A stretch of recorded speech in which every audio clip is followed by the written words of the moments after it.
Baptisée Green Energy Park, cette infrastructure est consacrée à la recherche appliquée dans des secteurs clés, à savoir le solaire, la biomasse, le traitement des eaux, l'agriculture durable et les réseaux intelligents. Pensés comme un laboratoire grandeur nature, ces installations permettront de tester, adapter et de développer des solutions technologiques innovantes, spécifiquement conçues pour répondre aux réalités climatiques et économiques de la Côte d'Ivoire et de l'Afrique.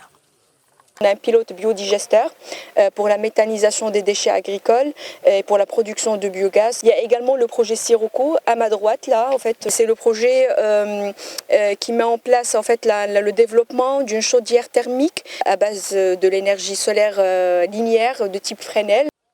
Installé à l'Institut national polytechnique Houphouët-Boigny pour un montant global de plus de 4 millions de dirhams, soit 242 millions de francs CFA. Cette plateforme représente un investissement majeur dans la transformation énergétique. Green Energy Park constitue un véritable coup d'accélérateur dans la quête de souveraineté technologique de la Côte d'Ivoire et de toute la sous-région. On a besoin d'un effort de capacitation, de comprendre un petit peu les technologies vertes qui vont nous aider tous ensemble à résoudre en partie les défis de la transition énergétique et du changement climatique. Éventuellement pouvoir créer à travers cette plateforme du GEP Maroc-Côte d'Ivoire une sorte de réseau régional dans l'Afrique de l'Ouest.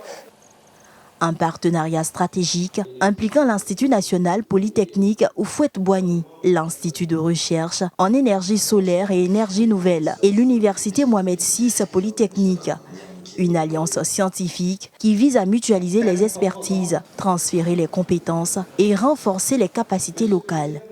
Avec ce parc énergétique vert, nous affirmons notre volonté d'être au cœur des solutions énergétiques de demain. Nous ambitionnons de faire de ce parc énergétique vert un centre de référence sous-régional en matière de recherche appliquée en énergie renouvelable. C'est vraiment des technologies de dernier cri, des panneaux de céramique de dernier cri, dont nous, étudiants de l'INPHB, allons profiter, allons étudier et puis produire en fait de meilleurs résultats pour la Côte d'Ivoire de demain.